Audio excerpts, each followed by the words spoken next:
Hey you guys, let me turn this volume up. I never know with live video if I have to have the volume up so you can hear me.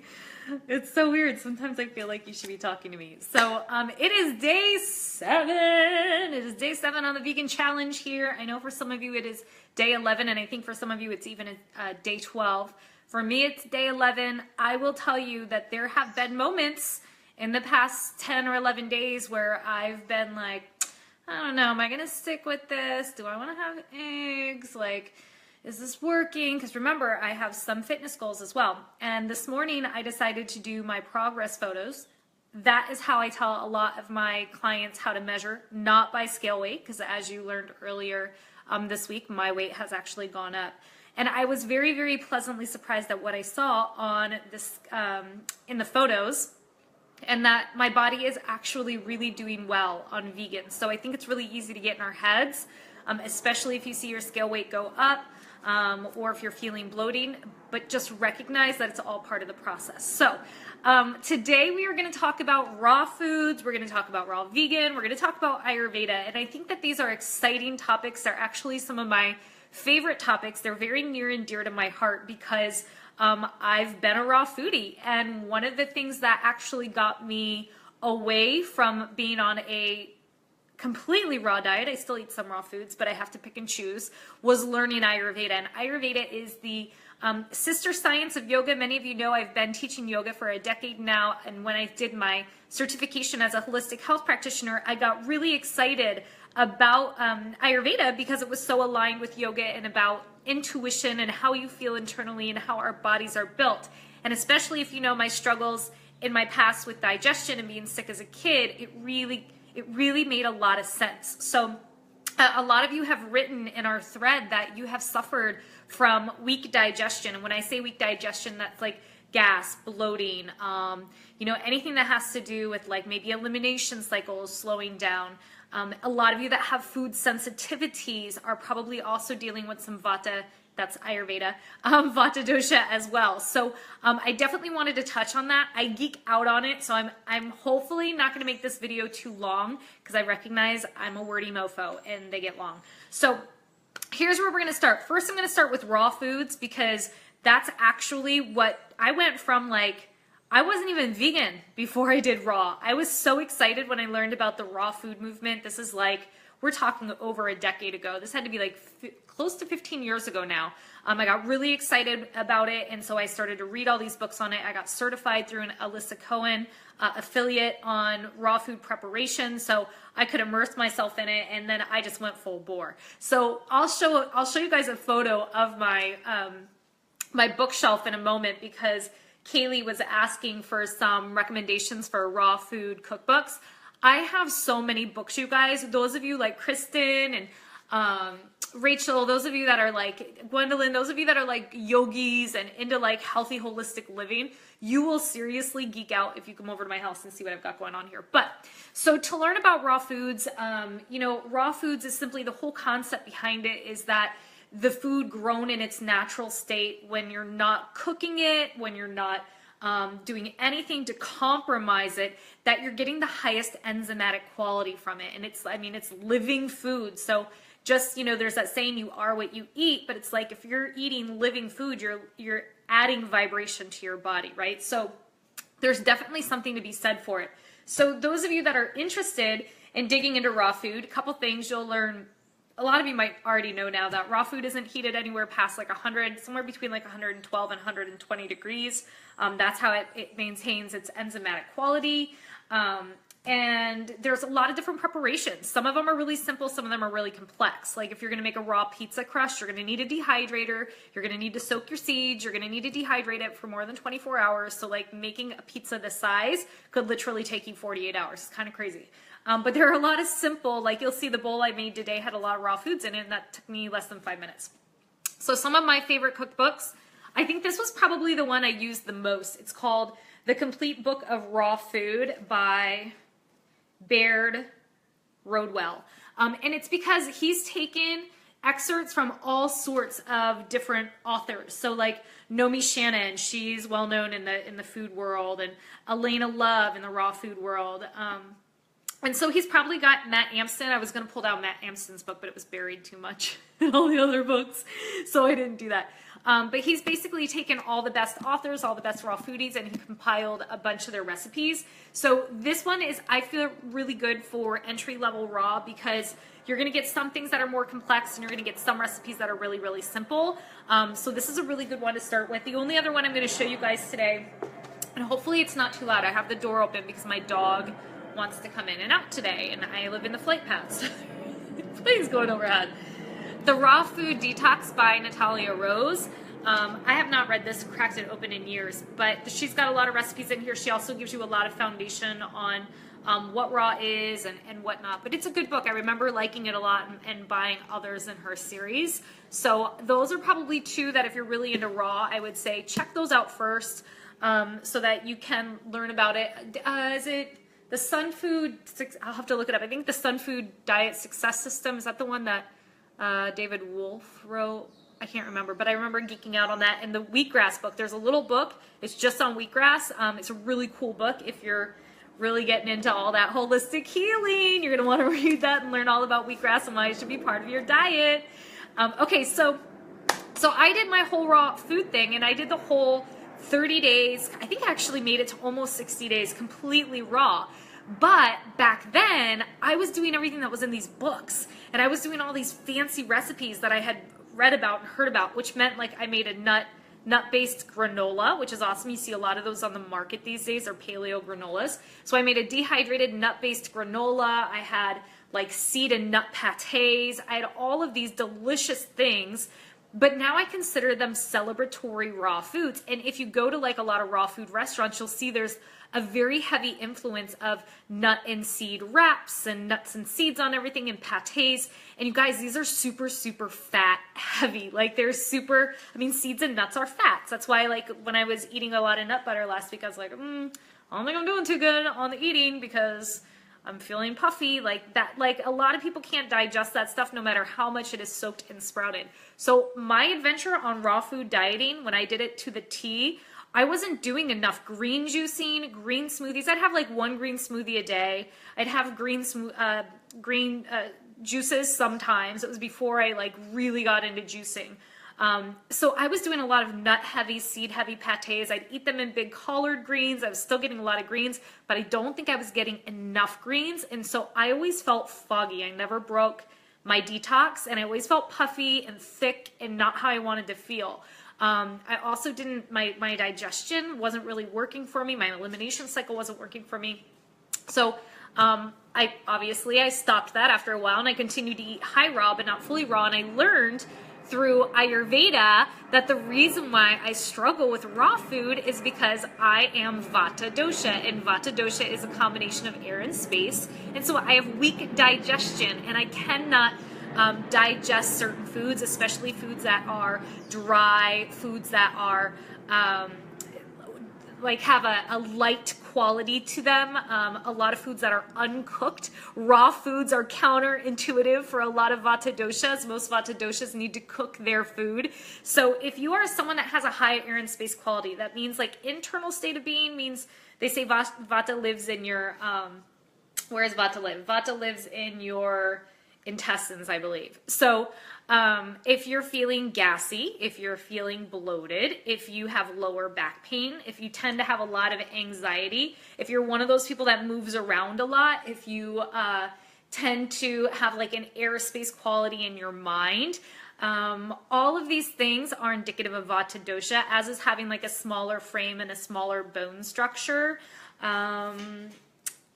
Those are all Vata dosha things. Like, you know how I'm like, like that's Vata dosha, like squirrel. If I see something like my dog just walked in, so now I'm like, oh, I want to play with my dog, right? Like that is Vata dosha. So having uncooked food, having raw food actually exasperates that air and space quality. So if you think of certain foods that are really dry, like popcorn, I mean it's cooked, but popcorn would be dry, or cauliflower, really dry, Brussels sprouts, really dry. Like they're a dry cabbage quality. It has a lot of air and space quality. So if your body is air and space and then you're adding that quality on top of it, you're exasperating the problem. So those of you that are like, I can't digest cabbage, I can't digest sauerkraut, I can't digest Brussels sprouts. Like, this is why you have a Vata imbalance in your body.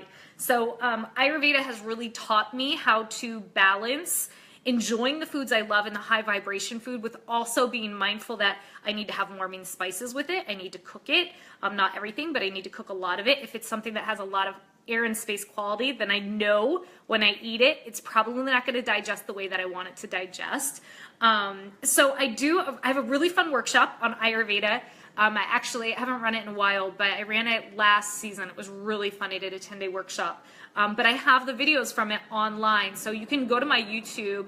If you look up my name in YouTube or my name in Ayurveda, you'll probably find a 7-video series on Ayurveda where you can learn about it. And I don't just talk about Vata Dosha, I talk about Pitta and Kapha and really help you get holistic modalities on how to balance that. So those of you that geek out on the stuff that I geek out on, you're going to dig it.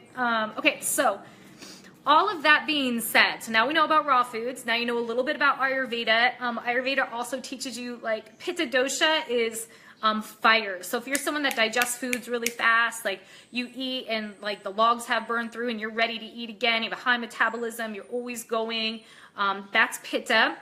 You're going to do better with cooling foods. You're going to actually be able to stomach a lot of raw foods. Those of you that are Kapha dosha, that is earth and water, so it's a heavier quality. You tend to hold on to weight. You tend to move slowly. You like to sleep in. You know, it's just you're a little bit heavier and slower all the way around.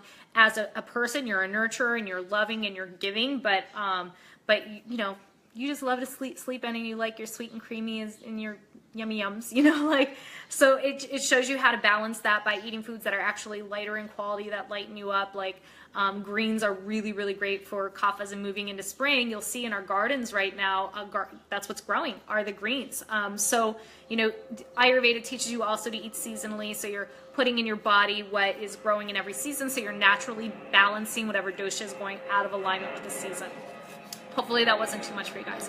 Okay, so I do want to speak about greens a little bit, because greens are really important. Like I mentioned, the reason why when I went through raw foods originally, I was so stuck at all of these plateaus and feeling foggy and stuffy and whatnot is because I wasn't getting enough greens in my diet. Wasn't doing enough green juicing, wasn't doing enough green smoothies, wasn't doing enough greens in general. So greens should be, like, in my opinion, this is my opinion, like when it comes to the food pyramid, the biggest thing, that bottom tier of the pyramid, that should just be greens. That should be kale and chard and spinach and, you know, bok choy, and every leafy green in the world should be there, because it's not only such a great fuel of protein and fiber, minerals and antioxidants. You're getting everything when you get your greens. So I always think that that's like the bottom tier of that living food pyramid should really be your greens. And Christine had sent me a note and said, you know, hey, I'm loving this and I'm loving the changes we're making as a family, but how can I do this? How can I maintain this without all the starchy carbs? Like, because she, like me, doesn't do soy. I don't think she's doing beans. She's not really doing grain. So you're eating a lot like me, Christine. And it does get harder, right? Because your diet gets more and more refined.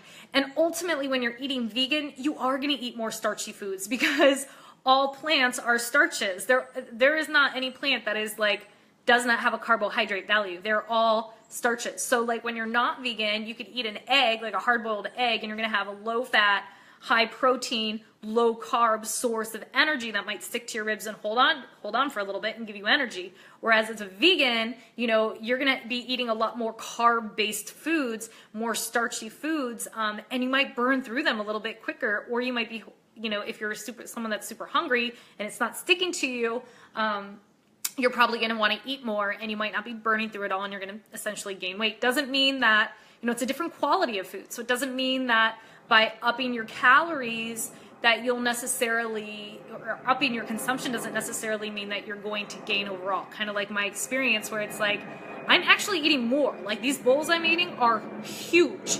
And I gained weight, but you wouldn't see it. Like if you see, I should show you my progress photo. It's like, I look better 10 days into 11 days into being vegan. Is it 10 or 11? What day is today? I don't even remember for me. I think it's day 11 for vegan, but 11 days in, I look better than when I ended my last challenge when I was not eating vegan. So when I look in the mirror, what I see, of course, is skewed. Like, I'm like, oh, I look bloated today. I don't look, and then I took the photo and I'm like, no, I think I look pretty good. So, so yes, you guys, as vegans, you're going to want to get a lot of energy from your greens. You are going to eat starchy carbs, but it doesn't have to be, you know, like I'm eating beets. I'm eating a smaller amount of sweet potatoes. You know, jicama is a starchy carb as well, but it's great for crunching on and snacking. Carrots are starchy carbs, but they're not like super, super high starch, you know, where like a potato is really starchy. A carrot or a beet is a starchy tuber, but not quite as starchy as a potato. So hopefully that helps you to pick some things that are less. If you do the food prep I did, you'll have tons of less starchy vegetables like zucchini. You could do other squashes like a yellow squash, broccoli, green beans. You can do peas. So again, they're starches, but they're not going to necessarily be as starchy as like a potato. So just go to the market, go to whatever market has the most vegetables, and get explorative, experiential, you know, and go in and buy some different things. Also, the only other thing I wanted to mention today was about nightshades. Nightshade vegetables are a certain branch of vegetables. Like, what are nightshades? You've got eggplant, goji berries are actually a nightshade. Sweet potatoes and potatoes, I believe, are both nightshades. Any of the peppers, like red pepper, bell peppers, all those are nightshades.